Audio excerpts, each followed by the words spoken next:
NetCredit is here to say yes, because you're more than a credit score. Apply in minutes and get a decision as soon as the same day. Loans offered by NetCredit or lending partner banks and serviced by NetCredit. Application subject to review and approval. Learn more at netcredit.com/partners. NetCredit. Credit to the people.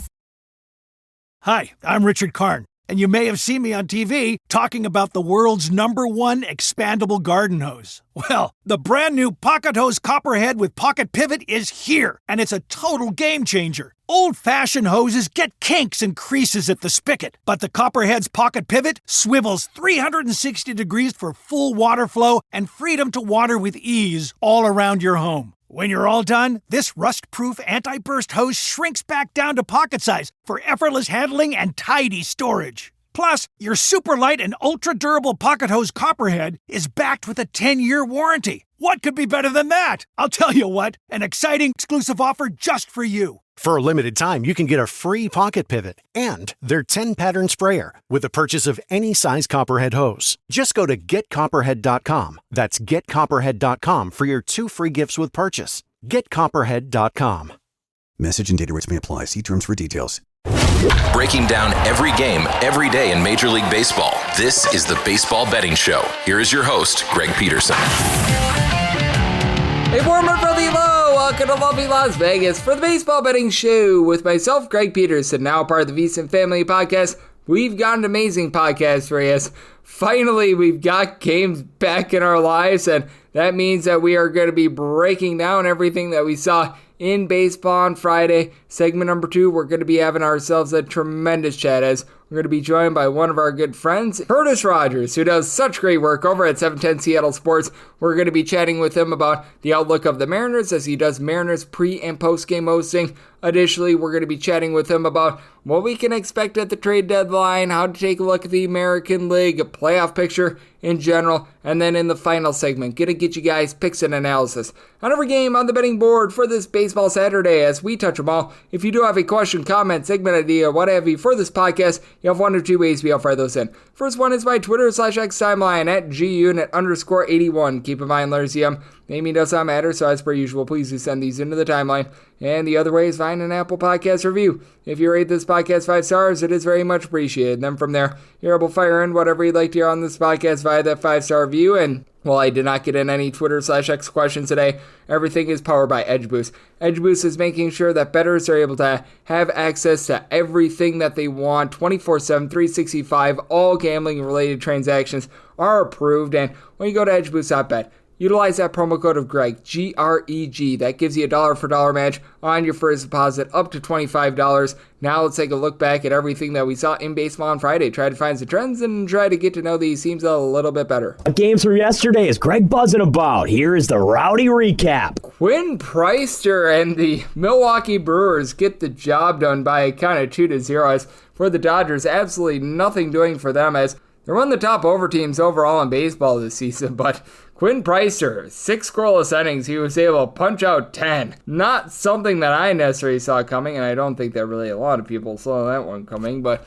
that said, good night for the Milwaukee Brewers as they get to Tyler Glasnow just enough. Glasnow was not bad in this one. 6 innings, allows 1 run. From there, Kirby Yates does give up a solo home run in his inning of work, has given that up to Caleb Turbin, his 5th home run of the campaign. From there, you had Will Klein, Lou Trevino, Anthony Banda. I'll give you a pair of outside the bullpen squirrels. And for the Brewers, Abner Uribe, Jared Koenig, Trevor McGill. They all lend a scoreless inning. It was scoreless for the Detroit Tigers as well, 2-0. They fall to the Walker Texas Rangers as Reese Olson, solid start, 6 punch-outs, 5 scoreless innings. From there, Tyler Holton, 5 outs out the bullpen scoreless. Chase Lee gets it out as well. And Tommy Kahnle has been brutally bad for the Tigers recently. Gives up 2 runs in his inning of work, but the offense wasn't doing anything off of Patrick Corbin. 6 punch-outs and 5 2/3 innings scoreless. Sean Armstrong, 1 1/3 innings scoreless. Chris Martin, Robert Garcia, both lend a scoreless inning. Absolutely nothing doing for the Orioles as they get completely lambasted by the Tampa Bay Rays, 11-1 to final. Charlie Morton, who's probably going to be moved at the trade deadline, 7 runs allowed in 5 1/3 innings, and he gives up a pair of bombs as he was taken deep by Danny Jansen. his 10th home run of the campaign, and Junior Caminero for home run number 24 of the campaign. Grant Wolfram would then give up a pair of bombs to Yandy Diaz, his 15th home run of the campaign, and then another one to Junior Caminero. 25th home run of the campaign. Wolfram, 4 runs allowed in 2/3 of an inning, including those 2 bombs. From there, Colin Selby and Corbin Martin were both able to give you a scoreless inning. And for the Tampa Bay Rays, Taj Jonquil and Milton Bradley, while he was not playing games, 6 scoreless innings. You had from there Kevin Kelly give up a run and an inning, and 2 scoreless out of Joe Boyle. So, Boyle rules there. For the Colorado Rockies, congratulations on win number 23 of the season. They take down the Minnesota Twins by a count of 6-4 as Chris Paddock was brutal in this game. 5 runs allowed in 5 innings, all in the first 2 innings, as gave up a pair of bombs, as Ryan McMahon gets his 14th home run the season, and Jordan Beck his 11th. Kyle Freeland, good start. Gives up a home run over the course of 6 innings of work, as that was to Byron Buxton. 22nd home run of the campaign, and then Willie Castro, 10th home run of the season. That comes off of Jake Bird, who gave the bird to anyone who backed him. 3 runs allowed in an inning, but Victor Vodnik, Seth Halverson, they both on the scoreless inning. And for the Twins, Cole Sands does give up a run in an inning, but Justin Topa, along with Trevor Adams, they were both able to give you a scoreless inning. Day starts off with the Chicago Cubs getting the job done against the Boston Red Sox, 4-1 in the final, as Lucas Giolito, worst start he's had in quite some time. 4 runs allowed in 5 1/3 innings, including a home run to Seiya Suzuki, 26th home run of the campaign. Bullpen from there got the job done. Greg Weiser, Brandon Bernardino combined 5 outs of the bullpen scoreless. Ore Alcala was able to give you a scoreless inning as well. And for the Cubs, Colin Reyes has hit Pareda, giving up 4 hits, 4 walks, but only 1 run in 5 innings as the Red Sox leave 8 men on base. From there, Caleb Theobar, Brad Keller, Daniel Palencia all end a scoreless inning, and Ryan Presley and Drew Pomeranz, they combine for a scoreless inning as well. For the Pittsburgh Pirates, they really walked the plank on this one. 10-1, they lose to the Chicago White Sox at home. For the Southsiders, you had a pair of home runs. Luis Robert, 10th home run of the season, and Edgar Quieto, his 2nd home run of the campaign. Both come off of Bailey Falter, who lives up to his name. 4 runs allowed over the course of 4 innings. And then you had 4 runs given up in 4 outs by You Don't Mess With Johan Ramirez. Well, they clearly messed with him. Braxton Ashcraft was a load of Ashcraft, giving up 2 runs in an inning of work. Genesis Cabrera, 5 outs out of the bullpen scoreless. Isaac Madsen, he was able to give you a scoreless inning. And for the Buccos, 1 of 10 with men in scoring position as the Cannon, Jonathan Cannon. 1 run allowed in 7 innings. Dan Altavia, Tyler Alexander. They were both able to end a scoreless inning. The Angels get the job done against the Philadelphia Phillies by a count of 6-5 in a bullpen game, as Jake Eater was the main bulk guy.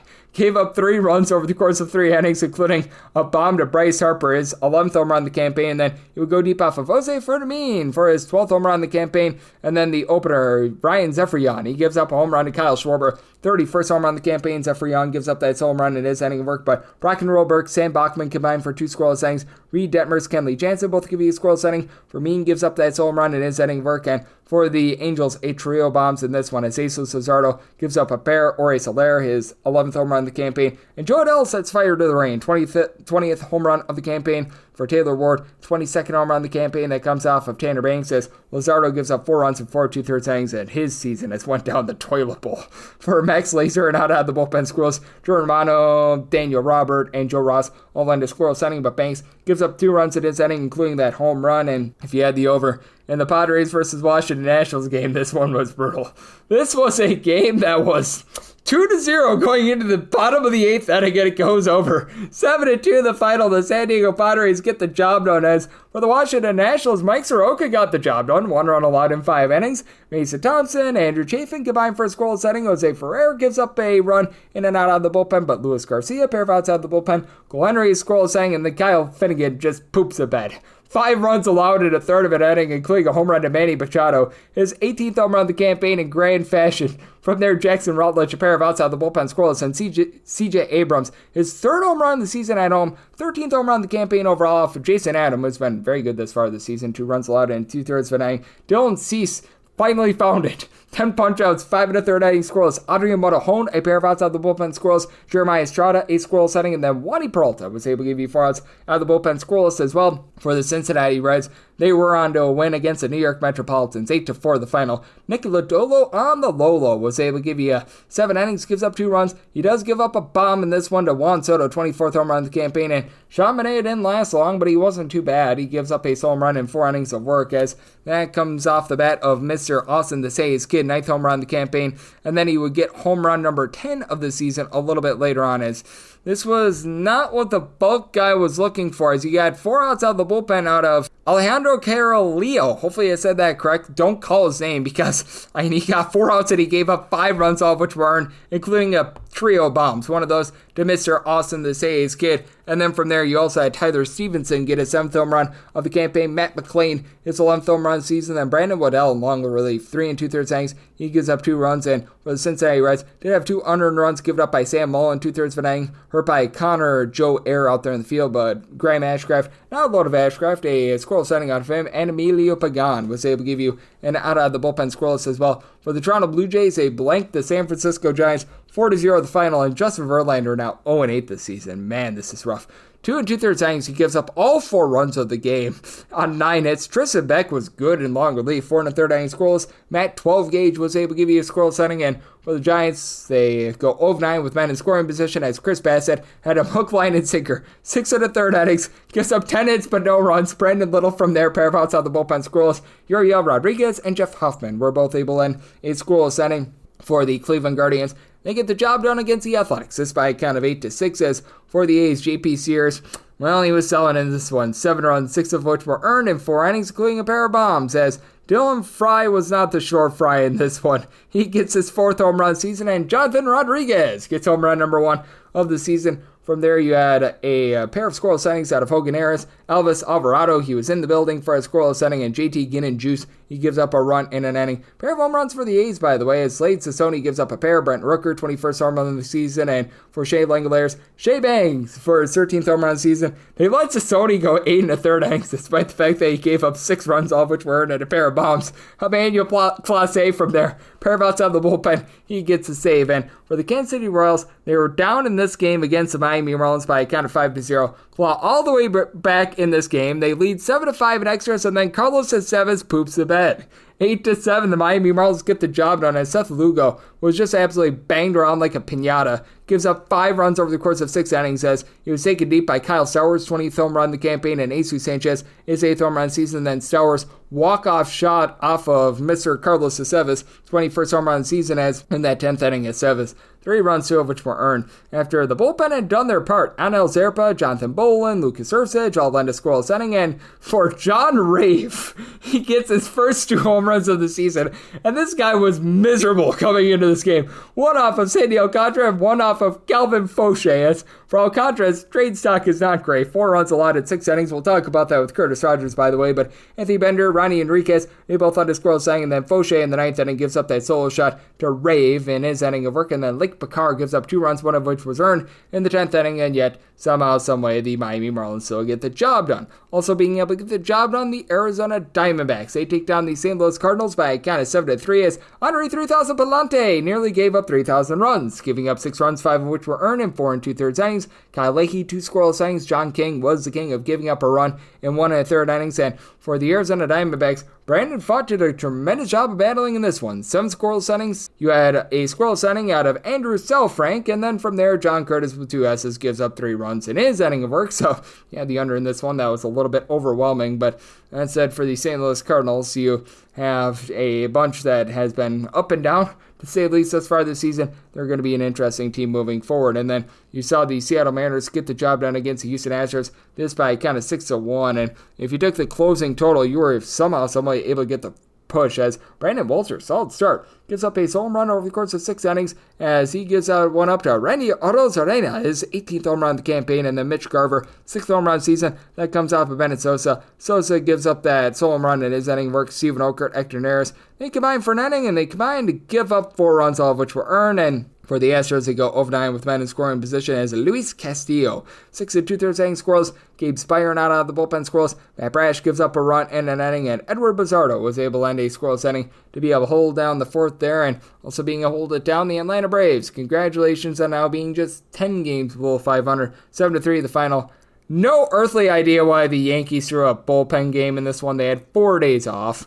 Ian Hamilton gives up 3 runs in his inning work. Rico Garcia gives up 3 runs in 2 2/3 innings, including a home run to Ozzie Albies, his 8th home run of the campaign. Scott Effross gives up a run in 4 outs out of the bullpen, and for JT Brubaker, 3 scoreless innings. for the Yankees, they actually did a relatively okay job of getting to Aaron Bummer, giving up 3 runs in 2/3 of an inning after Spencer Strider gave 6 scoreless innings. Don't lean out of the bullpen scoreless. Pierce Johnson, Rafael Iglesias, they both were able to end a scoreless inning. If you're looking trend-wise at what we're getting in Major League Baseball right now, it has been an underwhelming season as the under is sitting at a rate of 52.4%, 737 unders, so 669 overs.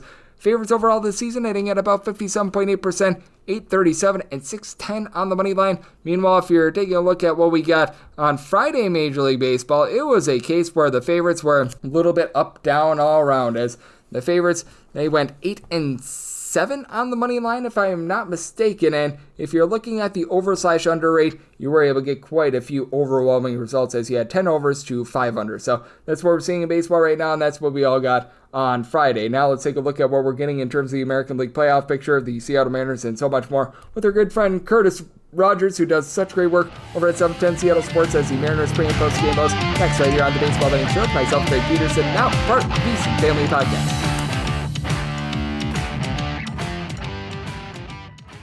This episode is brought to you by Progressive Commercial Insurance.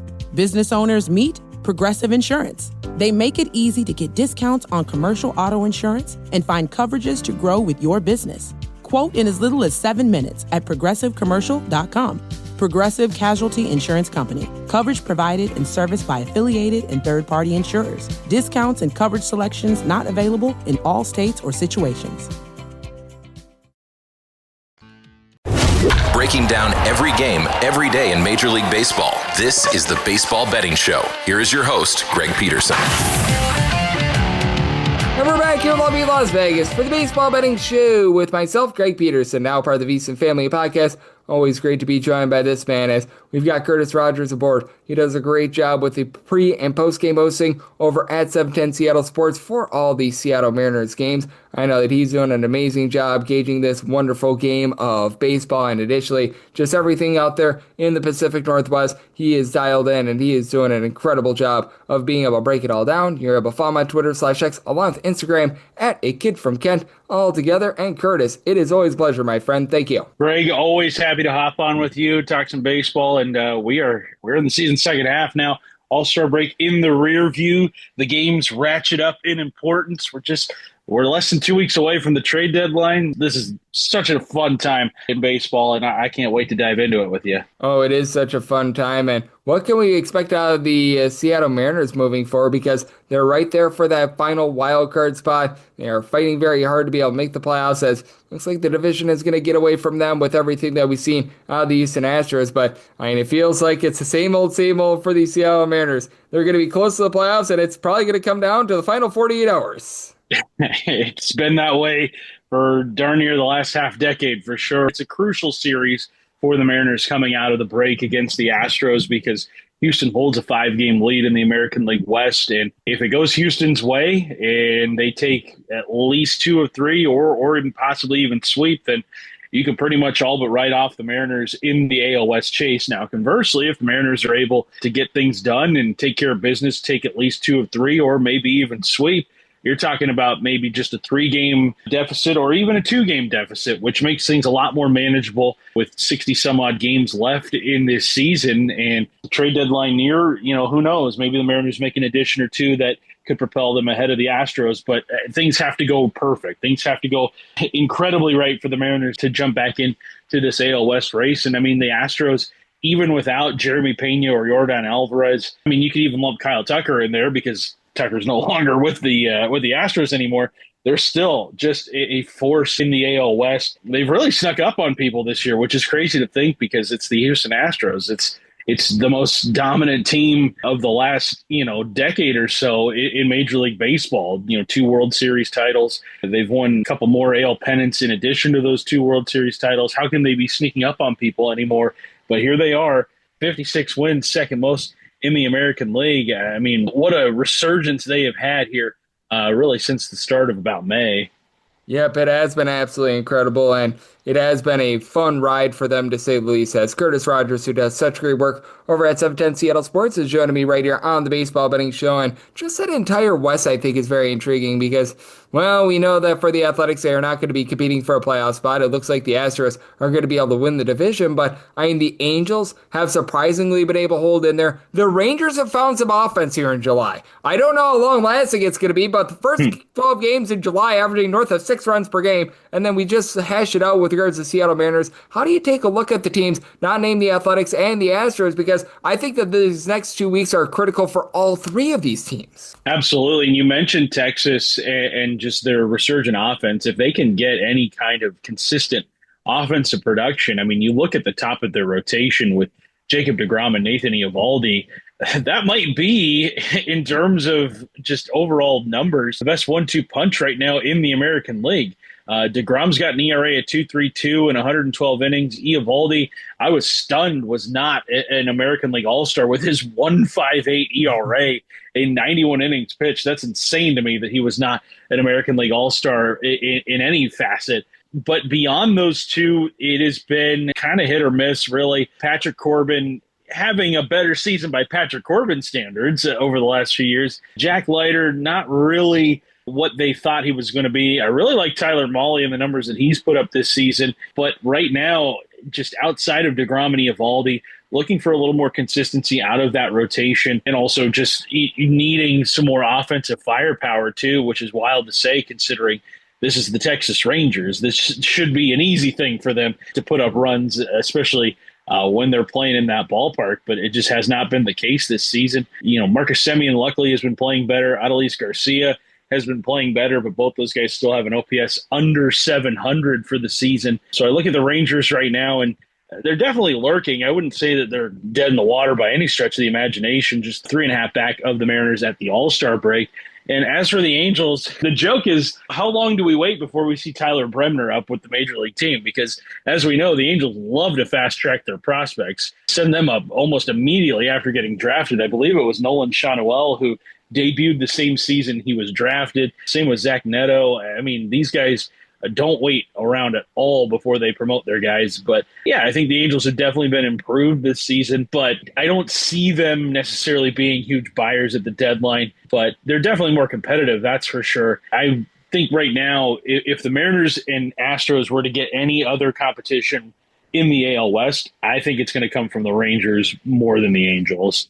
Yep, I'm right there with you. And Curtis, I do think that it's going to be so interesting to see what we get out of those teams moving forward. And just that entire AL landscape, it does feel like it's very open because the Detroit Tigers have had the best record in the American League this season, but they don't seem like some sort of an infallible team or anything like that. We've seen the ups and downs of the New York Yankees this year. The Astros have a great record, but they don't necessarily feel like a great team. And it just feels like it's all out there for the taking. And I think that it's going to be a very interesting trade deadline period this year for those top teams. It really will be. And especially a team like Toronto, where they have really taken a big surge to take the lead in the American League East. How about a team like Tampa Bay, who just a couple weeks ago, Greg, you and I, we were talking about how they were playing some really good ball, but all of a sudden now, losers of 4 in a row, they're now down to 4th place in the AL East. Are they going to be sellers? That would be a very interesting team in terms of names available at the trade deadline. Obviously,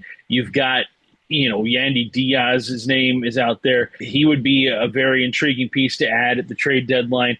Brandon Lau would be another one too. He's got 19 home runs this season. So definitely some options if things were to continue to go south for that Tampa Bay Rays team. But I look at just the competition atop the American League, outside of really the Tigers. I mean, there really isn't a team that kind of stands out. And even the Tigers, as you said, they lose 4 straight going into the break, and 3 of those 4 were blowout losses to the Mariners. So a cause for concern if you're a Tigers fan for sure, especially, the Mariners may not be a lock to make the playoffs by any stretch of the imagination right now, but that's definitely a team that could potentially get to October if things go their way. So just a lot of question marks everywhere you look in the American League right now. And I would imagine there's going to be a lot of activity at least from the AL, looking to improve as the trade deadline gets closer and closer. Absolutely. And the trade deadline, it is getting very, very near. And I think that it's going to be really interesting to see who actually is going to be sellers at the trade deadline as well, because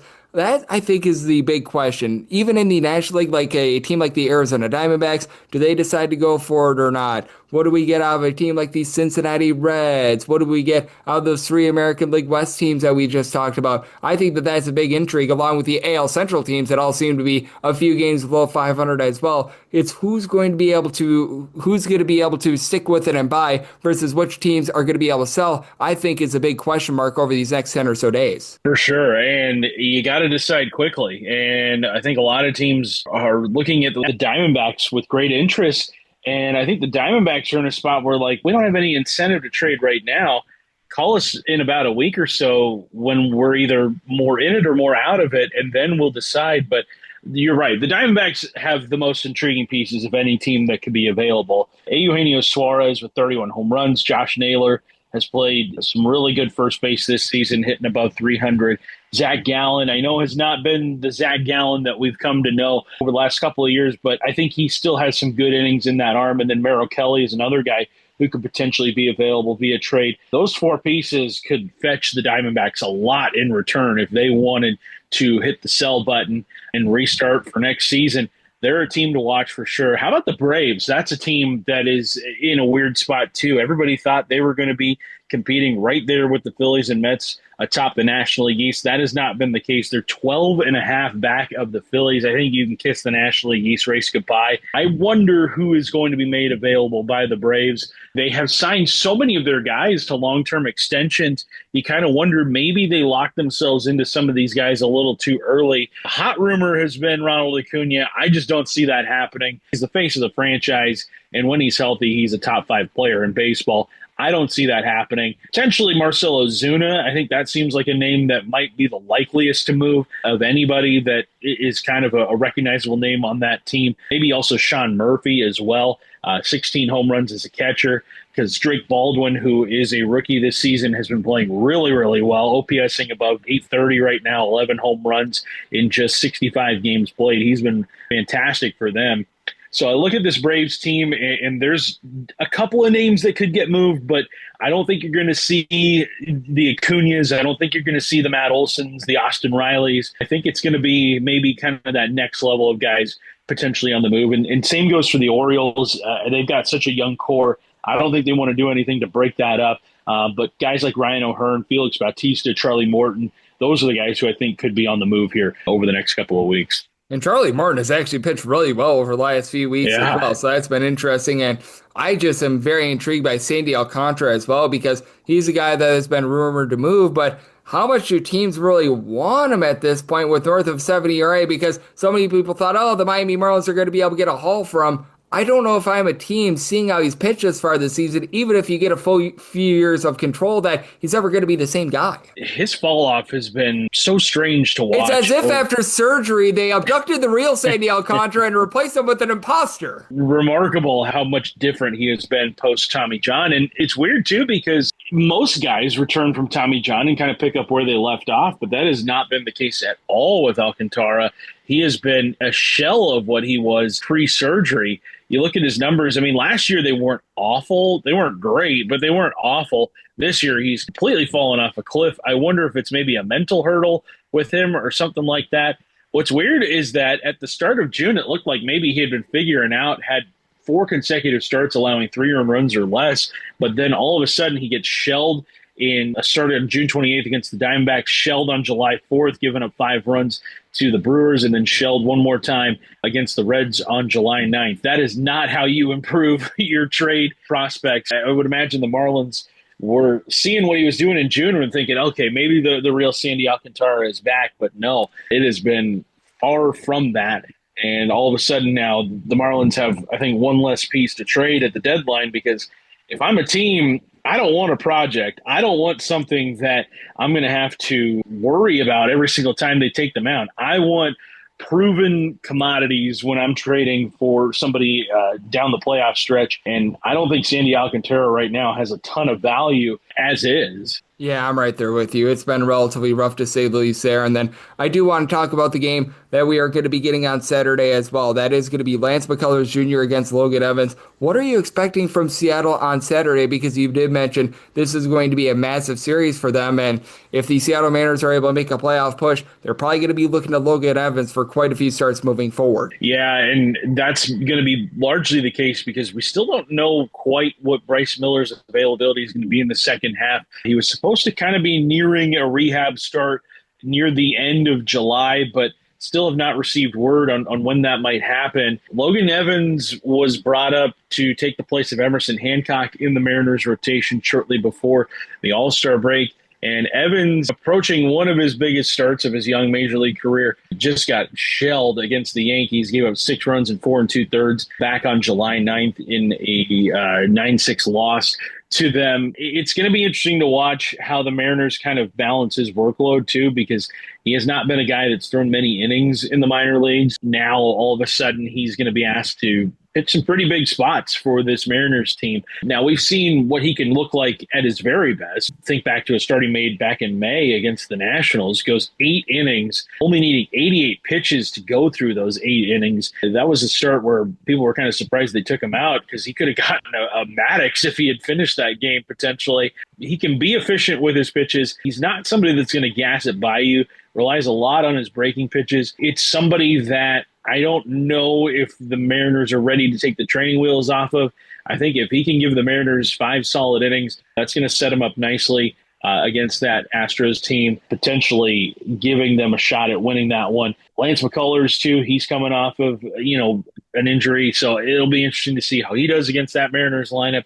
I think it's going to be a close series between these two teams. Sunday's pitching matchup, Hunter Brown, he gets the start for the Astros. That was announced late on Friday that was going to get the start on Sunday. Mariners still TBD for Sunday. I would imagine it's going to be a pretty good pitching matchup regardless of who the Mariners pick, because they're going to be picking from Brian Wu, Logan Gilbert, or George Kirby. So not too bad of options to pick from on Sunday, but it's going to shape up to be a really fun series here in Seattle this weekend, that's for sure.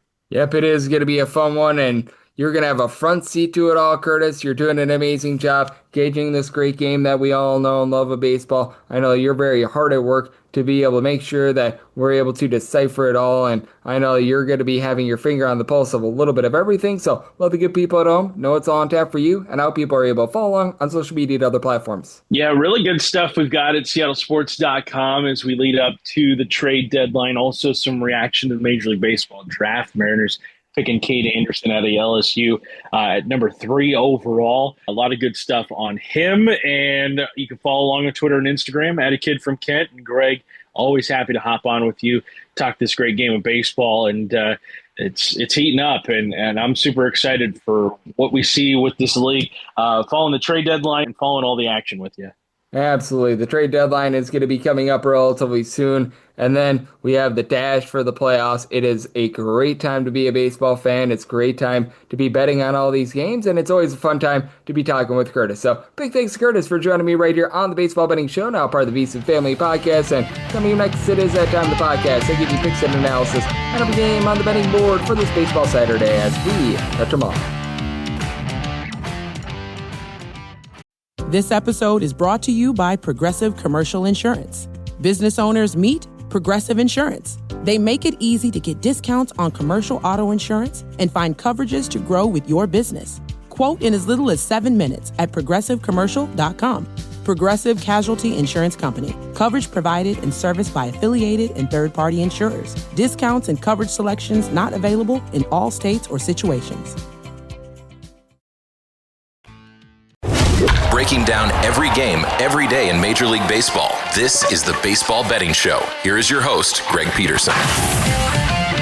And we're back here in lovely Las Vegas for the Baseball Betting Show with myself, Greg Peterson, now part of the VSiN Family Podcast. Always great to be joined by Curtis Rogers. He does such amazing work over at 710 Seattle Sports, taking a look at this great game that we all know and love of baseball. Every single time he joins me, he lends such great insights. He did so once again today. So big thanks to Curtis for joining me in the last segment. Now it is that time of the podcast. I give you picks and analysis on every game on the betting board for this Baseball Saturday as we touch them all. If a game is listed on the betting board, Greg has a side and a total on it, so it is time to touch 'em all. Do note that as per usual, any changes that are made to these plays will be listed up on my Twitter/X feed at @GUnit_81, and we're going to be going in Las Vegas rotation order. This is where we go with the National League games first, then the American League games, any interleague games. Those are going to be at the bottom. That'll keep things all nice, neat, clean, and easy. So how about if we do get things started here with 901, 902 on the betting board. It is the Cincinnati Reds, and yes, we are on to Cincinnati, and they are going to be on the road facing off against the New York Mets. Clay Holmes is on the bump for the Mets. Nick Martinez goes for the Reds. The Reds who find themselves as anywhere between plus 144 to plus 156 dogs. Minus 164 to minus 178, that number on the Metropolitans. In half is the total. Over is minus 115, and the under is minus 105. And I was willing to take a plus 155 or higher on the Reds, but right now seeing a plus 156, so going to be one to roll with it now for Nick Martinez. This has been a little bit of a less than savory season for him, to say the least. For Martinez, he does a nice job of not giving out a lot of walks or anything like that. He has a 4.78 ERA, but he's only giving out 2 walks, 1.1 home runs per 9 innings, a 4.14 fielding independence, so should be some positivity, as the real ballooner for his ERA is when he gave up 10 runs against the Miami Marlins. They somehow left him out there for 5 innings. I'm not quite sure why they did that to him, and they call it a Great American Small Park for a reason, and, well, he's been really giving it up when he has been at home, so that's been a bit of an issue. Meanwhile, for Clay Holmes, he has a pretty solid ERA, but it does look like he's doing for a little bit of regression. 3.31 ERA compared to a 4.22 fielding independent, 7.2 strikeouts, and 3.6 walks per 9 innings, and this is a Mets bullpen that has been struggling of late. You take a look at them ever since June 1st, this has been one of the worst bullpens in all of baseball, ranking 27th in ERA with a 5.18/a 5.19, and it's been a case where you've had Oscar Berzobin at the injured list. Reed Garrett has not been as sharp as he was towards the beginning part of the season. Edwin Diaz has still been amazing, but Max Kranick is another one of those long guys that's currently on the injured list as well. You've had a lot of, shall we say, issues with Ryan Stanek as well, so that's been hurting them. That said, you do take a look at what you're able to get on the offensive side of things, and you've got a quartet of guys who have been able to supply at least 16 home runs. Francisco Lindor, Brandon Nimmo, Pete Alonso, and Juan Soto. Soto darn near 400 on base as far this season, but that bottom of the lineup has been a big giant issue for them as well. You're just not getting what you were expecting out of the likes of Mark Vientos, throw in there as well, likes of a Brett Beatty and company, so that's not great, and the catcher spot has been an issue. And for the Cincinnati Reds, they're in the upper half of the big leagues with regards to runs per game, despite the fact that they really don't have a lot of production outside of Ellie De La Cruz. De La Cruz, 18 bombs, he's been able to provide nearly 360 on base, 25 stolen bases, and then you've got a pair of guys that Spencer Steer, Matt McClain, both with between 10 and 11 home runs apiece. Steer has been able to give you about a 310 on base, but I mean, you take a look at Kevin Lux, 355 on base, CJ Friedel, about a 368 on base. Not guys that are necessarily knocking your socks off. Will Benson has not been that great this far this season, though getting back Austin Hayes should be able to help out with that outfield quite a bit. I do take a look at this spot, though, and I do think that for the Reds, their bullpen is good enough to be able to get the job done. It's not amazing as Emilio Pagan. He gives up a few too many home runs, but still supplying a sub-3 ERA. Taylor Rogers has been solid in this bullpen. He, Brent Suter, Tony Santillan, sub-320 ERAs. I do like the Reds at a plus 155 or higher, so looking at that money line, I made my total an 8.8. I like the over. 903, 904 on the betting board. The San Diego Padres hit the road. They're facing off against the Washington Nationals.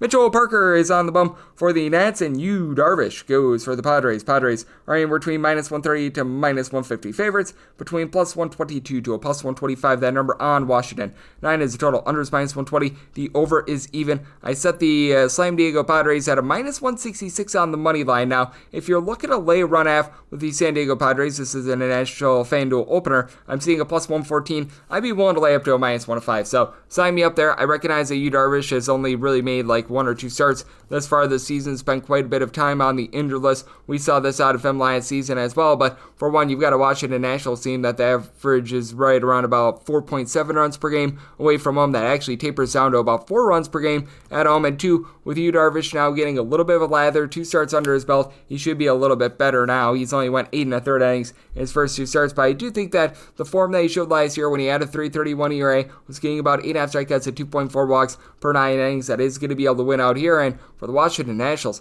entering into this series, they have only 2 guys that are currently healthy that have hit north of 2 home runs at home thus far this season. That'd be James Wood, who's giving you good wood, about 24 home runs, nearly a 350 on base, and then you've also had that out of Nathaniel Lowe, 14 home runs, so he's only hitting about a 227, and you got a lot of guys that are just testy in this lineup. Riley Adams, the backup catcher, is hitting a $152, and Keibert Ruiz has no power whatsoever. CJ Abrams is overall hitting for 12 home runs at a 287 average. Only 2 of those bombs have come at home, though, and for the San Diego Padres, relatively pedestrian lineup themselves. The entire catcher spot has been a disaster for them. Like, they've had to throw out there some of these guys like a Brandon Lockridge. They had, at the beginning part of the season, Jason Hayward, they had to DFA him, but you've got a trio of guys that have been consistent for them. Gavin Sheets, Fernando Tatis Jr., Manny Machado, all between 14 and 17 home runs, playing at least a 265. Machado and Tatis, north of a 345 on base. Luis Rise, 279 average is actually a little bit down from, but he's been able to move the line a little bit for this team, and this is a San Diego Padres team that has a massive bullpen advantage. As for the Washington Nationals, this bullpen has been absolutely awful thus far this season, as you've got the likes of a Zach Brzezinski, Jackson Rutledge, Eduardo Salazar, all these guys with north of 5 ERA. Outside of Kyle Finnegan, it becomes a big giant roll of the dice. Hasn't been overly bad, I guess, when you've gotten out there as well, Andrew Chafin, but for the San Diego Padres, even though you've had Robert Suarez blow some saves recently, this is a top 6 team in the big leagues with regards to bullpen ERA. David Morgan, Audrey Montahone, Jason Adam have all been able to give you a sub 225 ERA. You've had Jeremiah Estrada do a nice job with a sub 3 ERA as well. Been a little bit up and down with them, but still, I look at this spot. I do think that the Padres should be able to get the job done. I'm going to be willing to lay them on the run line, and with Mitchell Parker being not so great to say the least recently, he's been giving up quite a bit of hard contact. In the case of Mitchell Parker, it's a case where he just doesn't get a lot of swings and misses either. For him, about 5.8 strikeouts to 3.5 walks per 9 innings. He has overall for the season a 5.12 ERA, and he has given up 3+ runs in each of his last 4 starts. Did so by total of 9.1, so here at the 9, I also like the over. 9-5, 9-6 on the betting board. The St. Louis Cardinals are on the road against the Arizona Diamondbacks. Ryan Nelson goes for the 6, Sonny Gray goes for St. Louis. St. Louis does find themselves anywhere between -107 to -112, and between -103 to -110 is Santa Maria, Arizona. 8.5 is the total. Over and under are both at -110, and for the Cardinals, I did set them at a -113 on the money line, so I'm going to be looking to lay it with them. For the St. Louis Cardinals lineup, it has been up, down, all around for them. You don't necessarily have a ton of power, but with St. Louis, you've got a lot of guys that have been consistently moving the line. Alec Burleson has been able to north of 285 along with Brandon Donovan, so those are things that you like to see out of them. And then you've got sort of a quartet of different guys with between 10 and 12 home runs. Lars Nootbaar, Wilson Contreras, Nolan Arenado, Alec Burleson. Arenado hitting for a 245 this year. You just expect a little bit more there. And then you've got Mason Wynn along with Wilson Contreras, both give you about a 255 average. The backup catcher in Yoel Pozo has been solid, as Ivan Herrera has missed like half the season due to injury, so that's been a bit of an issue. And for the Cardinals, the bullpen is coming along for the ride. They're about a league average team with regards to bullpen ERA. You had Ryan Elsley blow a lot of saves early on during the season. He's been able to get his act together, and then you got the likes of Jojo Romero, Riley O'Brien, Kyle Leahy, Phil Matone, who have been able to give you a sub 325 ERA, and you've got an Arizona Diamondbacks team that they're in the bottom 5 of the big leagues in terms of their bullpen ERA, though Ryan Nelson has actually been pretty solid. A 368 ERA, it's only allowing about 1.1 home runs per 9 innings, so he's been able to do a solid job holding down the fort. Not necessarily a high strikeout guy with about 7.5 strikeouts per 9 innings, but once you get past Ryan Nelson, what are you going to be able to rely upon from there? John Curtis in a small sample size hasn't been awful. Shelby Miller has been amazing. He's been able to give you a sub 2 ERA, but then after that, so many guys are posting up north of a 4 ERA. Jalen Beeks, Ryan Thompson, Bryce Jarvis, Juan Murillo, guys like this have just simply not gotten the job done. Kevin Ginkel has been a disaster, but you do also have a top 5 lineup with regards to runs per game, and Eugenio Suarez being cheap among them. 31 home runs, 250 average, and then Geraldo Perdomo, 370 on base. He's got a double-figure amount of bombs. Corbin Carroll, 21 home runs. He's hitting for about a 325 on base. Ketel Marte, the Marte Parte, a home run every 13 at-bats, nearly a 4 on base. So got a lot of guys who are able to supply for this team, and Sonny Gray has not been the same pitcher when he has been away from home rather than at home. Sonny Gray, ever since he really got to the St. Louis Cardinals, has been a very, very big home and road splits sort of guy. When he has been at home, this guy has been able to supply a 2.84 ERA with about a half a home run allowed per 9 innings. On the road, this spikes all the way up to 1.3 home runs allowed per 9 innings, 4.57 ERA. So it's been a little bit less than amazing. So that is something that I take caution with, and that is why I did set a little bit higher total here. I mean, my total at 9.2. I'm going to be one take shot on the over. But that said, with the St. Louis Cardinals, I'm going to be one trusting them in the money line, set them at a minus 113. 907, 908 on the betting board. The Milwaukee Brewers are on the road against the LA Dodgers as Emmett Sheehan is on the bump for the Dodgers, and Freddie Peralta goes for the Brewers. The Brewers do find themselves as underdogs between plus 108 to a plus 118, between minus 130 to minus 132. That number on the Dodgers, 8.5 is the total. Over is minus 120, and the under is even, and set the Dodgers at a minus 146. I'm going to be one trusting them on the money line. For Emmett Sheehan, it's been a small sample size. He's made 2 starts and a long relief appearance thus far this season, and he's been solid enough. He's gotten 13 strikeouts in 13 1/3 innings, has yet to give up a home run, so all in all, pretty rock solid. And for Freddie Peralta, 2.66 ERA, but a 3.55 fielding dependent. 9.5 strikeouts per 9 innings sounds pretty solid, but that's actually a career high for him. He's giving up still 3+ walks per 9 innings, so I do have my question marks and my trepidations with him, especially going up against an LA Dodgers team that they right now lead the big leagues in terms of runs per game at home. They're shelling out right around about 5.9 runs per game for the LA Dodgers. This is truly the Death Star with regards to a lineup. Shohei Ohtani has been able to give you 32 home runs. He's up to about a 380 or so with regards to his on-base percentage. Andy Pages, along to Oscar Hernandez, a combined 31 home runs. Pages has been able to hit about a 285 for this unit. Freddie Freeman has been able to give you 365 on base. Max Muncy being out of the fold has been hurting this team a little bit, but you got Will Smith getting jiggy with it, 425 on base. Michael Conforto has been a little bit of a disaster this year, but Ha-Seong Kim, he's been able to come in. He's been able to give you a lot of on base as well. The issues that you've got really with both of these teams is their bullpens. As you take a look at both of these bunches, are in the bottom half of the big leagues with regards to bullpen ERA. Not a lot of reliability out there in that Dodgers bullpen, as Alex Vesia has been able to give you about a 250 ERA, and Michael Kopech, since he came off the injury list, has been pretty rock solid, but he got injured once again, so that was not great to say the least. That means that Jack Dreher, Lou Trevino are the guys that you're relying upon right now for this unit. And then on the Brewers side of things, you've had Abner Uribe be really good out of this bullpen, as he's been able to give you a sub-3 ERA when Aaron Ashby has been out there, as he's been dealing with injuries all throughout the season. He's been very reliable as well. Heck, you've even had Nick Mears, Trevor McGill both be able to give you a sub-250 ERA, but when you get into some of those longer guys, that is a bit of an issue. Jared Koenig has not been amazing. And for the Brewers, 5.4 runs per game away from home this season. That is the most in all of baseball, despite the fact that they've only got 3 guys on the roster with over 7 home runs thus far this season. Christian Yelich up to 19 bombs, not quite his MVP self, but he's looking pretty darn good. Jackson Chourio, Rhys Hoskins combined 28 bombs out of these 2 guys, and you do have a lot of guys that are moving the line for this bunch. Isaac Collins has been able to give you 363 on base, and then just a poo-poo platter of guys between a 339 and a 354 on base. Sal Frelick, who's also got a double-figure amount of stolen bases. So does Bryce Terang, Yelich, who I mentioned before, and then you've been able to get some good on base out of Rhys Hoskins, Caleb Durbin, so that's been solid for the team. I do think that they get to Sheehan a little bit, but I do think that Freddie Peralta also experiences that regression. I did set my total 9.2. I like the over, and I like the Dodgers on the money line. Set them at a minus 146. 909, 910 on the betting board. The Walker Texas Rangers play host to the Detroit Tigers. Kadir Montero is on the bump for Detroit, and Coomer Rocker is on the bump for Texas. Texas is back to being a favorite of between minus 110 to a minus 115. Between even money to plus 102 / a minus 105, that number on Detroit. 8.5 is the total. Over is minus 120, and the under is even. And with Montero and company, I'm going to be willing to lay with the Detroit Tigers. I did set them at a minus 112. For Kadir Montero, it's been up, down, all around for him, but he's backed up by the far superior lineup. And for Montero, it does feel like he's finding his sea legs a little bit more. He's been utilized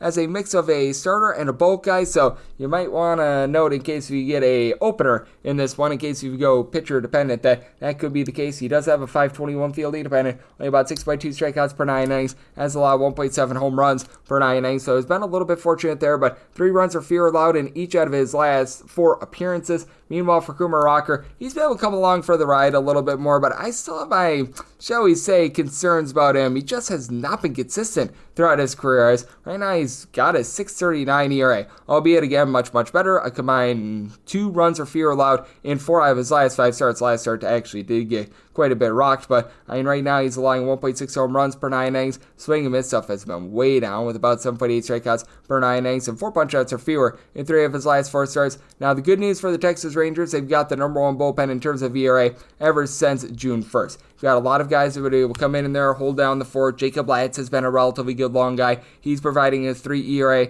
Robert Garcia has been able to do a nice job giving you a sub-3 ERA. Jacob Webb has been able to give you a little bit more of something for this team as well. So, you've got some nice pieces. Chris Martin has been great in this bullpen as well. But for Texas, you do have to wonder how for real this hot start to the month of July has been for them, because through their first 10 games in the month of July, they were averaging darn near about 7 runs per contest. While Langford is up to 15 home runs, he's giving you about a 322 on base. Adolis Garcia, Marcus Semien, a combined 25 home runs, both hitting between about a 235 to a 240. But you take a look at the way that these guys have been able to surge here in the month of July. It has been very nice to see, but it's completely different from what we've gotten all season long out of this team. As Semien has 4 home runs in his first 12 games here in the month of July. You've had Corey Seager, who was dealing with big-time injury through his first 12 games in the month of July, 491 on base. Now, he looks like he's back in full form. Evan Carter has been solid since coming off the injury list. So I have some concerns with Jake Berger, though, and when it comes to the flip side with the Detroit Tigers, this is a bullpen that is slightly above average with regards to ERA, but you know that the top guys are going to be able to go out there and they're going to be able to perform for you, as you've been able to have Brent Herter be a combination of a long reliever and sort of a bulk guy. He's been able to give you about a 3.25 ERA. You've gotten a lot of production out of these guys, like a Tyler Owens has come out of nowhere. He's made a few appearances. He's been pretty rock solid for them. Dylan Smith has been able to give you a sub-2 ERA. You've had also a guy in Bailey Horn be able to make a few appearances. Right now looking pretty solid there as well. So these are guys that you like along with Will Vest. And for the Detroit Tigers, top 8 team with regards to runs per game, Riley Green and Spencer Torkelson have combined 45 home runs this far this season. They're dealing with the injury to Kerry Carpenter, but a lot of guys are able to get on base for these guys, as you've got Zach McKinstry, Javi Baez, Gleyber Torres, owing at least a 275. In the case of Torres, he's been able to give you about a 387 on base. Wencio Perez has been pretty solid since coming off the injured list as well. So I do think that for the Detroit Tigers, they go out there, get the job done, set them at a minus 112. So like the money line of Detroit and the over semi-total at an 8.8. 9-11, 9-12 on the betting board. The Tampa Bay Rays are going to be playing host to the Baltimore Orioles. Dean Kramer is on the bump for Baltimore, and Zach Little hopes to come up big for Tampa Bay. Tampa Bay minus 125 to minus 132 favorites, or between plus 108 to a plus 115 is that number on Baltimore. 9 is the total. Over and under between minus 105 to a minus 115, and set the Rays at a minus 134. I'm going to be one trusting them on the money line. Dean Kramer has been much better through the last few weeks of the regular season here, but for Dean Kramer, he's also got some pretty big home and road splits. As we know, with the ballpark dimensions out there in Baltimore, it does cause it to be a little bit more pitcher friendly, and that has been very much the friend of Dean Kramer thus far this season. As for Dean Kramer, 4.24 ERA, he is still giving up quite a bit with regards to the deep ball, and that's been mostly coming away from home. Away from home, Dean Kramer is giving up right around about 1.3 home runs per 9 innings, a 2 ERA with 1 home run allowed per 9 innings at home. That balloons up to a 5.83 when he is away from home, so very much less than tremendous there. You've been able to get some relatively good production out of Zach Little in terms of not walking guys. He also has given up too much of the deep ball, 1.9 home runs allowed per 9 innings, 3.56 ERA, 496 fielding dependent. He's been a little bit better at keeping the ball in the yard recently. 2 home runs allowed in his last 4 starts, and he's given up 3 earned runs or fewer in each out of his last 5 starts. For the Tampa Bay Rays, it's been an up-down, all-around sort of bullpen, but I do think that these guys are going to be able to round into form, and the top guys are still the top guys for this bullpen. As you've had the likes of Eric Orze, Manuel Rodriguez, when he's been out there, Hunter Biggies right now dealing with a pretty substantial injury, along with Pete Fairbanks, all be able to give this team a sub-3 ERA. Kevin Kelly has been a little bit more shaky recently, but all in all, I do like these guys out there in the bullpen, and for the Rays, this has been a top 10 team with regards to runs per game. Brandon Lau, Junior Caminero, combined 42 home runs this far this season. As for Lau, throwing their Yandy Diaz, both of these guys are north of 270. For Diaz, he has been hitting north of 350 over the last 60 days. He has been very good ever since a slow start to the season. Now, you need a bit more out of the catcher spot.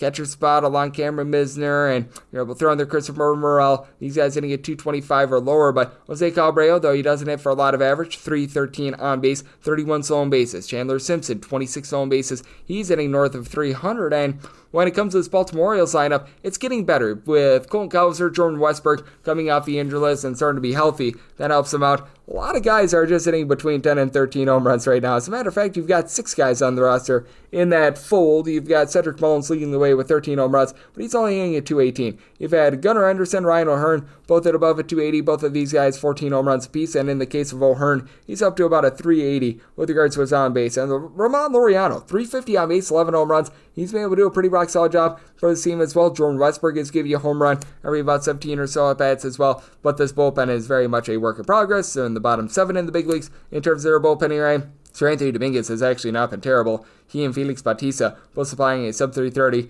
ERA, and you've gotten some okay production out of Grant Wolfram, I guess, but Andrew Kittredge has been rocking an ERA that's hovering right around about a 4. Cade Stout is someone that they're giving innings to. That's not been great. Yunier Cano, don't you know, he's up to a 4.68 ERA, so I look at this spot, and I do think that for the Rays, they do find a way to get the job done in what is going to be a bit of a higher scoring game. Semi-total 9.2. I like the over and the money line of Tampa Bay. 913, 914 on the bank board. The Athletics are on the road against the Cleveland Guardians. Logan Allen is on the bump for Cleveland. Luis Severino is on the bump for the Athletics. The Athletics are between plus 112 to plus 121. Meanwhile, between minus 133 to minus 137. That number on Cleveland and 8.5 is the total. Over is minus 120 and the under is even. And for Cleveland, I did set them at a money line price of a minus 137, so I'm going to be willing to roll with them. For Logan Allen, has been a bit of an up-down all-around sort of season. As for Logan Allen, he does need to do a little bit better job with his command, and that's a lot of these Cleveland Guardians pitchers.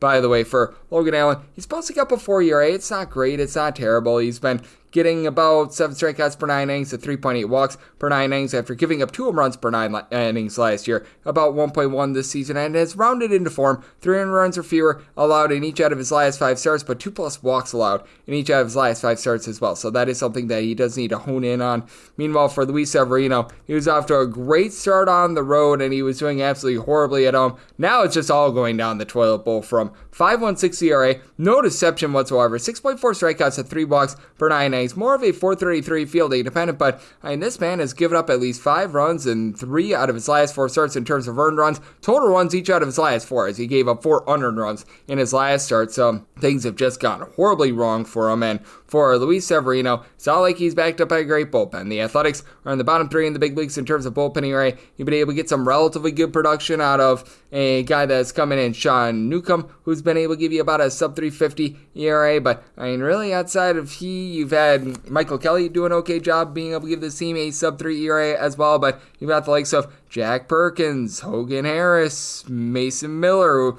I think that he's better than what he's shown thus far this season, but still, JT Ginn and Juice, Grant Holman, you just go down the list of guys posting up north of a 370 ERA, and it is rampant. And for the Athletics, you've got a pair of guys that have really been able to mash. Tyler Soderstrom, Brent Rooker, combined 38 home runs thus far this season. Soderstrom about a 340 on base, 355 with Brent Rooker. And then Nick Kurtz, how about 17 home runs and 206 at-bats? That's about a home run every 12 at-bats, 333 on base. He's been on fire. Jacob Olsen is hitting above a 330, so he has been an absolutely amazing just on-base machine for the team as well. Also with 9 home runs, so some functional power there, but the bottom of the lineup has been rough. The other Max Muncy, JJ Bleday, guys like this have just not been able to give you too much. And then for the Cleveland Guardians, it has been a lineup where the entire bottom has been awful. Like Jose Ramirez, 18 home runs. He's been able to hit darn near 300. Steven Kwan at the top of the fold, he's hitting about a 285. He's got a little bit of pop as well, so that's been solid. But Anel Martinez has been dealing with a little bit of injury, but even when he's been out there, he's only giving you a 260 on base, and then just a cavalcade of different guys hitting at 222 or lower for the team. Kyle Manzardo, Nolan Jones, Brian Rocchio, Daniel Streeman, Bo Naylor, David Fry, Will Wilson, Elaine Taylor, John Kenzie Noel. And I recognize that Manzardo's been able to give you 15 home runs, but all those guys are hitting a 229 or lower, and the only one hitting above a 217 is Nolan Jones, so that's a bit of an issue. And then for the Cleveland Guardians, this is not the same bullpen as it was last season. Last season, they were number 1 in terms of bullpen ERA, but league average thus far this season. As Emmanuel Clase has been solid. He's been able to give you a sub-3 ERA, so that's been able to hold down the fort. And you've got Kate Smith, who's been able to give you some nice innings as well. Being back, Eric Sabrowski, Nick Enright, pair of guys with a sub-2 ERA and a small sample size helps out as well. But likes of Tim Aaron, along with Paul Sewald, Matt Festa, they just have not been able to give you a ton either, so you do have to have your issues there, but even with that, in the end, I do think that Luis Severino going to continue to give it up. I did set my total at an 8.7, so I like the over, and the Cleveland Guardians on the money line. 9:15, 9:16 on the card. The Houston Astros are on the road against the Seattle Mariners. Logan Evans is on the bump for Seattle. Lance McCullers Jr. is on the bump for the Astros. The Astros find themselves as a slim underdog of any between even money to plus 107, minus 118 to minus 123 is that number on Seattle. And your total is 8. The over is minus 115. The under is minus 105. And I set my money line price at a plus 104. So here at a plus 105 or higher, I'm going to be willing to take a shot on McCullers Jr. and company. And when it comes to this Houston Astros team, it has been very much a good run for them over the last few months. They have been dealing with some injuries in the lineup, having Jeremy Pena out of the fold. That's been a bit rough, but Jose Altuve is back to being the Jose Altuve that we all know and love. 16 plus home runs. He's hitting darn near at 270, so you'll love to be able to see that. You've had Cam Smith really be able to step up for the team. Not a ton of power, but he's right now been able to give you about a 347 on base. You could use more on base out of Yanier Diaz, Christian Walker, but both of these guys have combined 25 home runs. The sub 290 on base percentages from both of those guys has been a little bit of an issue, but so you've got Victor Caratini, who's been able to give you about 10 home runs thus far this season, and you've been able to get some relatively good production as well when he's been out there from Jake Myers, who's been hitting above a 300. And then this is a Houston Astros team that does rank in the top 6 in the big leagues in terms of bullpen ERA. The Bryants, Brian King, Brian Abreu, Steven Oker, Josh Hader, Bennett Sosa, all these guys have been able to give you a sub 285 ERA. And then for the Seattle Mariners, it's been up, down, all around what we've been seeing out of them thus far this season with regards to their bullpen, but the top guys have been very stout, as you've had Matt Brash come off the injured list and be amazing. He and Andres Munoz, both a sub 175 ERA. Gabe Spire has been able to give you sub 3 ERA as well. And then when it comes to Edward Bazardo, he's been solid as well for Seattle. They don't hit quite as well at home rather than on the road because Seattle is very much a pitcher-friendly ballpark, but Big Dumper Cal Raleigh, 38 home runs with a 376 on base thus far this season. J.P. Crawford is moving the line, hitting for about a 391 on base. Ben Williamson has been solid at getting on. No power whatsoever, but he's hitting about a 260. And then you've got Randy Arozarena, Julio Rodriguez, Ore Polanco hitting between about a 250 to a 256. All three of these guys between 14 and 17 home runs thus far this season, but you do have to have your, shall we say, pause with Logan Evans. He's a true rookie and he's been able to do a nice job of being functional for this team. He's not going to really hurt himself in terms of giving up a ton of walks or anything like that, but you can tell that the swing and miss stuff just is not there. It's 6.3 strikeouts per 9 innings, so he's been at relatively hard for 1.6 bombs per 9 innings, 375 ERA, but a fielding dependent on 503. Do think that the Astros get to him here, and then for Lance McCullers Jr., the swing and miss stuff has been great. Everything else has been not so great for Lance McCullers Jr. as he's coming off of not pitching on a big league mound each of the last 2 years, 6.48 ERA. He has allowed at least 4 runs in 3 of his last 4 starts, 10.6 strikeouts per 9 innings, but 1.9 bombs, 5.6 walks allowed per 9 innings. He's only averaging about 4.2 innings per start. So I did set my tail at 8.1. I like the over, but with the Astros plus 105 or higher, I'm in on their money line. 9:17, 9:18 on the card. The San Francisco Giants hit the road. They're facing off against the Toronto Blue Jays. Eric Lauer goes for the Jays. Logan Webb goes for San Francisco. Giants are between minus 119 to a minus 126, and you're between plus 104 to a plus 110. That number on Toronto. 8 is the total. Over is minus 115. Under is minus 105. And with the Giants, I did set them at a minus 123. Right now, seeing that minus 119, I'm going to be in on the money line for Logan Webb. It's been a very interesting season for him as he has really been able to round into a very, very complete pitcher. He's always been a solid pitcher, but he's always had some pretty dramatic home and road splits, but he has been showing out and showing off wherever he's been thus far this season. 2.94 ERA, 10 strikeouts to 2 walks per 9 innings, 0.6 home runs per 9 innings, a 252 fielding dependent. Now, he does have to go up against a Toronto Blue Jays team that has been very good with their offense when they've been at home. They've got some of the most dramatic home and road splits they're going to find in all baseballs. For the Jays, entered in the series averaging about 5.3 runs per game at home, compared to about 3.85 runs per game away from home. It's a Blue Jays team that they still rank in the bottom half of the big leagues in terms of home runs out of per at-bat basis, but the power is starting to come back to them. George Springer has been able to give you north of a 360 on base, and he's done a nice job of supplying the boom as he's leading the way with 16 home runs. And then you got between 12 and 13 home runs out of Addison Barger, Bo Bichette, Elon Flagler Jr. With Barger, he's hitting for about a 260. And then Guerrero and Bichette, both between a 275 to 285 with Guerrero, give you that consistent 385 on base percentage. Nathaniel Lukes has been able to give you about a 370 with regards to his on base as well. You've had Miles Straw do an okay job of being able to move line, though he's starting to taper off, but don't call his name. Alejandro Kirk has been able to give you about a 300 average. For the Blue Jays, this has been a top 10 team with regards to their bullpen ERA. It's been the killer bees as Braden Fisher, Brandon Little. These two guys have been able to come in, give you a sub 225 ERA, and then additionally, you've had Jack Green be a little bit better recently. That 360 ERA is a little bit testy, but Uriel Rodriguez is a long guy, about a 250 ERA. And for Eric Lauer, they've been stretching him out. He was beginning the season as a little bit more of a bulk guy. 9.5 strikeouts per 9 innings. He's given up just 1 home run per 9, 278 ERA. I really like the way that he's been pitching this far this season, but for as good as the bullpen has been for the Toronto Blue Jays, the Giants has been even better. Now, the Giants are starting to see a little bit of a drop-off in production, but you still have a quartet of guys that I really like. Camilo Duvall, along with Eric Miller, Randy Rodriguez, Tyler Rogers. All these guys have been able to give you sub-3 ERA. Joey Lucchesi has been able to give you some good production as well. The big thing for the Giants is that Rafael Devers just has not panned out for them at this point. They make the trade for him in 25 games, hitting a 202 of 2 home runs. You just need a little bit more there. Jung-Ho Lee is now hitting below a 250. Wilmer Flores, Mikey Yastrzemski, both are hitting about a 245, and Eloy Ramos is up to 14 home runs, about a 340 on base, so that's been pretty solid. But Patrick Bailey just hitting above the mid-of line of 200. They had to let go of Lamont Wade Jr. because he was not panning out. Tyler Fitzgerald, after he had a great year last year, 3 home runs at a 287 on base, so just need a little bit more there. But in the end, I do think that Logan Webb goes out there, gets the job done, and I do think that this Giants offense starts to wake up just a skosh. Semi-total at 8.3. I like the over and that Giants money line, 919, 920 on the betting board. The Kansas City Royals, if they're either facing off against the Miami Marlins. Cal Quantrill is on the bump for Miami. Michael Wacha, and if he gets lit up, it's a dying backman voice of Michael Wacha, goes for the Royals. And the total on this game is 8.5. The over is between -110 to a -115. Under is between -105 to a -110. And for the Royals, I did set them at a -131. I'm going to be willing to trust in them on the money line. For Michael Wacha, he's just been a steady guy. Not a guy that's going to blow you away with his strikeout numbers or anything like that. He's got overall for the season a 374 ERA, 7 strikeouts, 2.8 walks per 9 innings, but he keeps the ball in the yard. Less than a home run allowed per 9 innings. He's going to be out there in one of the most pitcher-friendly ballparks in all of baseball, where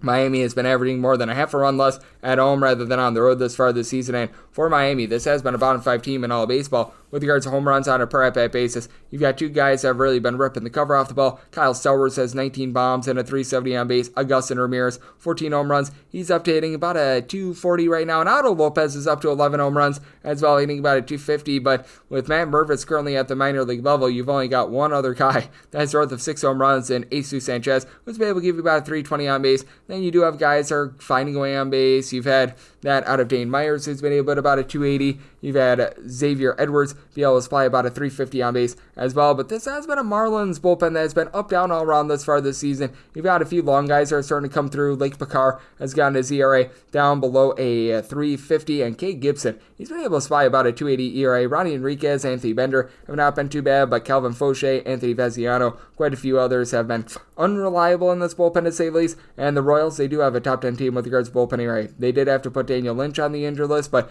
got a pair of guys, Carlos Estevez, Lucas Ursich, in the 9th and 8th innings that are able to give you a sub 250 ERA. You've had Steven Cruz be relatively solid along John Schreiber. They're giving you a sub 350 ERA, but for the Royals, dead last in the American League in terms of runs per game. Trio of different guys who have been able to give you at least 13 home runs this season. Salvador Perez, Bobby Witt Jr., Vinny Pasquantino, and for as Perez, he just needs more than a 387 on base. In the case of Witt Jr., he's hitting about a 295, and Pasquantino about a 330 on base with his 15 home runs, so that's been pretty solid. You've only got one other guy on the roster with north of 4 home runs. That'd be Miguel Garcia, 8 bombs, and he's hitting nearly a 300, but I mean, you've had just a lot of flops for this team. The young guys, and John Rave, Jack Caglione, Nick Lofton, all 3 of these guys hitting below a 205. You just need a bit more of something there. Drew Waters, Kyle Isbell, both at about a 245, but you've got no power out of those guys as well. So it's an interesting circumstance, but the way that Cal Quantrill has been, well, not performing very well, I do think that the Royals are going to be able to get the job done, because with Cal Quantrill, he's shown some flashes of brilliance this year, but he's also shown a lot of flashes of not so greatness. 5.62 ERA, 4.30 fielding depending, 7 strikeouts to 2.6 walks per 9 innings. Has not gone past 5 innings in each out of his last 6 starts. He's given up 2 runs or fewer in 3 out of his last 4, and his strikeout numbers are honestly a little bit better than what they have been in the past, but giving up the deep ball, giving up a few more walks, that's a bit of a concern. So do like the Royals up to a -130 on the money line, and made my total an 8.1, so seeing that 8.5, I like the under. 921, 922 on the card. The LA Angels are on the road against the Philadelphia Phillies. Taijuan Walker goes for the Phils. You say Kikuchi, I say he starts for the Angels. Angels are a underdog between +110 to a +121. They're between -130 to -137. That number on the Phillies, 9.5 is the total. Over and under, both at minus 110. And when it comes to the Angels, I did set them at a plus 142, so we're going to be willing to lay with the Philadelphia Phillies. This is a Philadelphia Phillies lineup that's been, having a little bit of a tough time hitting the deep ball outside of Kyle Schwarber, but you still have plenty of guys that do a nice job of being able to find a way on base. Trey Turner down for what in the first half of the season?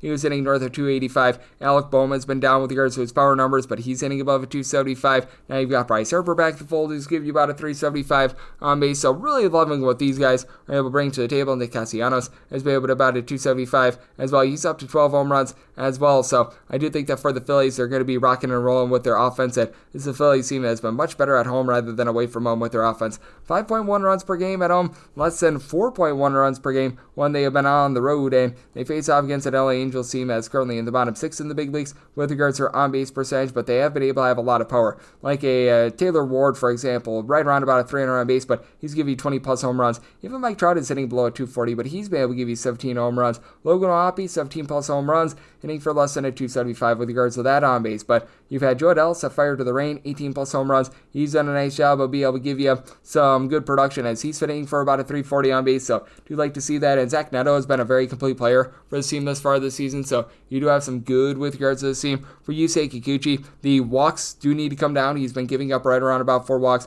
per 9 innings, but all in all, he's been able to hold down the fort. A 3.11 ERA, 1.1 home runs allowed per 9 innings, and then for Taijuan Walker, he's been able to do a nice job in the role of a starter of not giving up the deep ball, and it starts across 41 plus innings. He's only given up 3 home runs. Overall for the season for Walker, 3.55 ERA, 1.1 home runs allowed per 9 innings, so I do think that this is a total that's getting up a little bit too lofty, even though these are 2 bullpens that have been not great to say the least. For the Angels, for some reason, Ryan Zephyrian had to start as an opener yesterday, so that was a little bit less than savory, and you just don't have a lot of reliable arms in this bullpen. Hunter Strickler was looking like one of them, but he lands on the injury list, so you've got Sam Bachman, who's been able to give you a sub 325 ERA. Kenley Jansen is up to about a 335 with regards to his ERA. Nobody else had a 365 or lower. Jose Ramin, Brockenroll Burke, Victor Medeiros, Connor Brogdon, these guys have all had their issues, and outside of Ryan Kirkering, it's been a lot of guys for the Philadelphia Phillies that just have not been able to get the job done. Tanner Banks actually has an ERA that is hovering right around about a 3. Now Matt Strom is down to about a 3.29 ERA as well, but these guys like a Max Laser, Carlos Hernandez, they had a DFA, he was so bad, Joe Ross, Jordan Romano, these guys with a north of 3.5 ERA, just not cutting it there, but in the end, I do think that this is going to be a game that's going to be a little bit more muted with the scoring, set my total at 8.9. I like the under for the Phillies, willing to go up to a minus 141 on that money line. 923, 924 on the card. The Chicago White Sox are on the road against the Pittsburgh Pirates. Mike Burrows is on the bum for the Buccos, and it is Adrian Don't Come Doogie Howser on the bum for the White Sox. The White Sox do find themselves anywhere between minus 125 to a minus 137, and between plus 105 to a plus 122. That number on Chicago, and 8.5 is the total. The under is between minus 110 to a minus 115. Over is between minus 105 to a minus 110. And with regards to the White Sox, I needed at least a plus 138 to be able to take a shot. I'm going to be willing to lay the money line here of the Pittsburgh Pirates, but how about what Adrian Hauser has been able to do this far this season? Like, this has come from absolutely nowhere whatsoever. When he was with the Brewers, he was awful. When he was with the Mets, he was awful. And it's not like he's all of a sudden getting a whole bunch of swings and misses or anything like that, but for Adrian Hauser, a 1.56 ERA. There's going to be a regression here. He's got a 3.12 fielding independent, but he's allowed 2 home runs in 57 and 2/3 innings across 9 starts. He's only giving up about 2.8 walks per 9 innings. When you're a pitcher contact guy, you can't give up a lot of walks. He's been able to do so. So kudos to him. And then for Mike Burrows, he's come in and he's been able to get some punch outs for this Pittsburgh Pirates team. Now, he does have a 4.83 ERA with a 5.03 fielding independent, 1.8 home runs, 3.7 walks per 9 innings. That's been a little bit less than amazing, but I do think that he's going to be able to round into form and come along for the ride, as well as he has given up 0-1 runs in 3 out of his last 4 appearances, so that's something positive. And for the Pittsburgh Pirates, the bullpen has been a little bit better recently. David Bednar is down to a sub-3 ERA. Jay Shogurt has been a little bit up and down, but Caleb Ferguson, Dennis Santana, the former Dodgers, have been able to give you sub-325 ERA. When you've needed a long guy, Carmen Molodzinski has actually been very solid for the team as well, so I'll give a little bit of credit where it is due there. But that said, I do think that you're going to be able to get just not a lot whatsoever out of either of these lineups, as you've got yourself two teams that have not been able to do the most amazing job of being able to supply power. As for the Pittsburgh Pirates, right now you've got three guys on the roster. That'd be Andrew McCutchen, Brian Reynolds, and Oneil Cruz, who currently have more than 4 home runs thus far this season. We're outside of the All-Star break. Like, my goodness, you need a little bit more production there. And I recognize that Isaiah Kiner-Falefa is hitting for a relatively solid average when he's out there, as he's been able to hit about a 275, and you've got just a big giant logjam of different guys hitting at 222 or lower. Oneil Cruz, I mentioned before, Alexander Canario, Henry Davis, Jared Trollo, when he's gotten opportunities, Zach Swanitsky. It has been bad for them. And then on the flip side, for the Chicago White Sox, you've had Andrew Benintendi be able to supply the team with 11 home runs, and Miguel Vargas is up to 10 home runs as well. But outside of those two guys, you don't have a lot of power, and you've got a bunch of guys on this team as well that aren't hitting for any average. Vargas, who I mentioned before, Joshua Palacios, Josh Rojas, Michael A. Taylor, Luis Robert has been a big giant flop for this team. Nick Matone, Tim Elko, all these guys hitting at 218 or lower, you're just finding absolutely nothing there whatsoever. And even the guys that do find a way on base, Edgar Quiero, Lennon Sosa, both hitting about at 270, they're not giving you any sort of power whatsoever. So it's a circumstance where I do think that you're going to get a low-scoring game. I set my total at 7.8 for the White Sox. You do have a, shall we say, rather suspect bullpen. You've been able to get some good production out of Mike Basil's back in the bullpen with having Jonathan Cannon coming off the injured list, but you do have some, shall we say, question marks with Jordan Leisure, Grant Taylor, when he's been out there, Cam Bouger, Brandon Eisert. These guys give you north of a 4.40 ERA. I do like the Pirates on the money line, set them at a minus 138, and I'm in on this total under as well. 925, 926 on the card. The New York Yankees are on the road against the Atlanta Braves. Joey Wentz is on the bump for the Bravos. Will Warren goes for the Yankees. Yankees are a slim favorite here. You're going to be getting them between minus 122 and minus 126. Even money to plus 111 is that number on Atlanta, and the total on this game is 9.5. Under is minus 120, and the over is even. I set my total at 9.7. I'm in on the over. For Joey Wentz, I have no idea why he's getting starts once again. He was coming out of the bullpen towards the beginning of the year for the Atlanta Braves. He bounced around with the Pittsburgh Pirates. He spent some time with the Minnesota Twins. Like, this guy's been passed around over the last 24 months like a basket of breadsticks. And overall for the season, he's supplying a 3.72 ERA, 3.39 fielding opponent with about 8.7 strikeouts at 3.7 walks per 9 innings. So it's not like the numbers have necessarily been awful or anything like that. He did go 3 innings about a week or so ago against the St. Louis Cardinals, so you might be able to get a little bit of length here, but if you're banking on anything more than like 3 or so innings, I think that you're throwing a penny into a wishing well at this point. And for the Atlanta Braves, things have just been not so savory for them this year.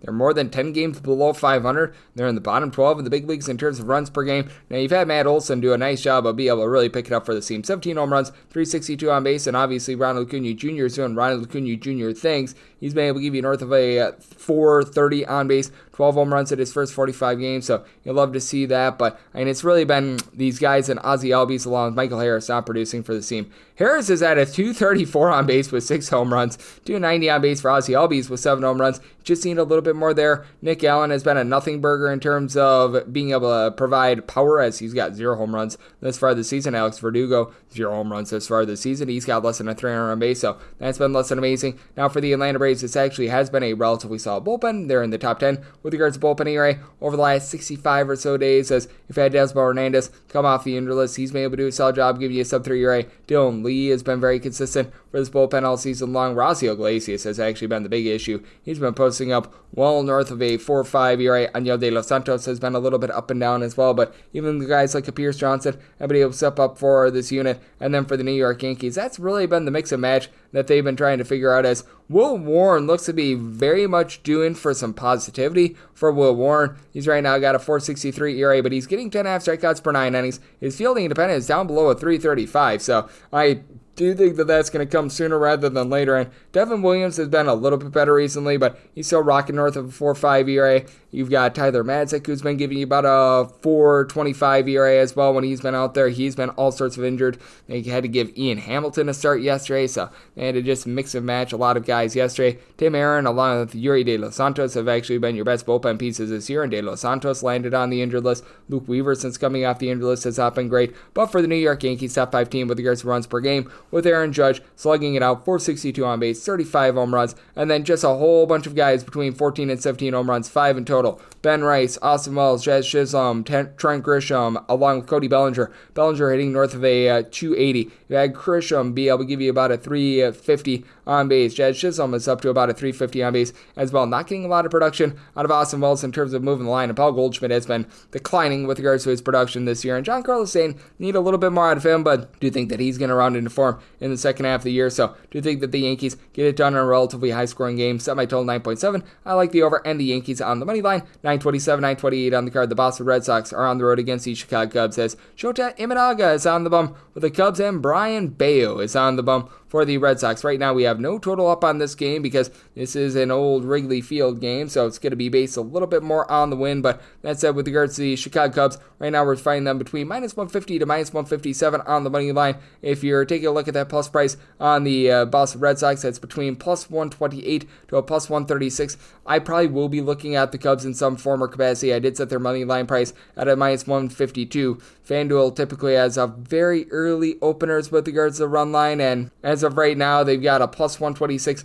on the Chicago Cubs, and that's something that I probably would be willing to take. If I could get like a even closer to a plus 128, I'd be feeling a little bit better about that. But this is a game where we are going to be seeing quite a bit of wind out there, so I did set my total to where a 9.5 or less. I'm going to be in on the over. A 10 or higher, I'm going to be in on the under. I did set my total at a 9.7, and right now, seeing that initial FanDuel opener at a 9, I would be taking a shot on the over. For Brian Bayo, he's actually been able to do a good job of being able to induce some soft contact. He's a sinker ball pitcher, so he's not going to fool you and get a lot of strikeouts or anything like that, but he's going to flat out, just for lack of a better term, do his job, as he has been able to supply a 3.14 ERA. Fielding pennant, though, is more around a 4.21. He's been giving up 3.3 walks per 9 innings. How about 2 earned runs or fewer given up in 4 of his last 5 starts, 3 earned runs or fewer in all of them. And for Shota Imanaga, I do have a lot of fear that the air is just going to be popped from this balloon. 2.65 ERA, but 4.52 fielding dependent. He's giving up 1.5 home runs per 9 innings. He's only getting about 6.4 punch-outs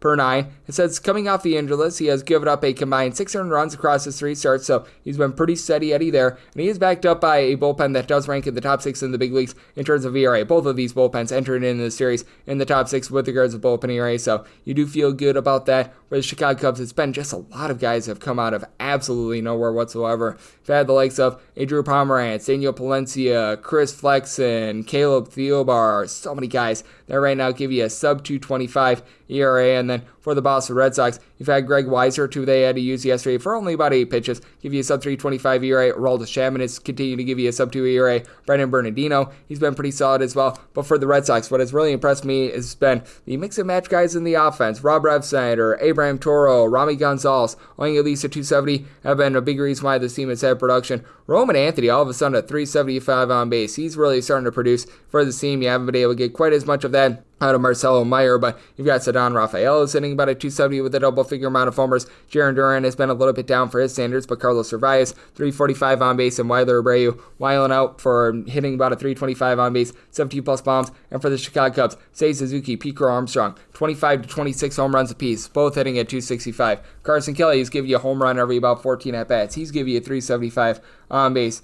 Other than Ian Happ, pretty much everyone's been performing or exceeding their expectations. Michael Busch, 18-plus home runs at 375 on base. Kyle Tucker, 17-plus bombs, 385 on base. Nancy Swanson, he's got 15-plus home runs. He's hitting above a 250. So I do think that for the Chicago Cubs, they do find a way to slug this one out and get the job done. 9.5 or less in on the over, 10 or higher the under. And for the Cubs, we'll take a plus 128 or higher, laying that run half, and we wrap things up with 929, 930 on the card. The Rockies are playing us to the Minnesota Twins. Simeon Woods Richardson is on the bump for the Twins, and Antonio Senzatella goes for the Colorado Rockies. 11.5 is the total. Over and under, both at minus 110. For the Twins, they're between minus 177 to minus 190 favorites. They're between plus 152 to a plus 160 is that number on Colorado. And if you're looking to lay a run half here with the Minnesota Twins, you're going to be able to find that at about a minus 125, and I'm willing to go up to a minus 157. Antonio Senzatella is just a human pinata, giving up 13.8 hits per 9 innings at a 6.60 ERA.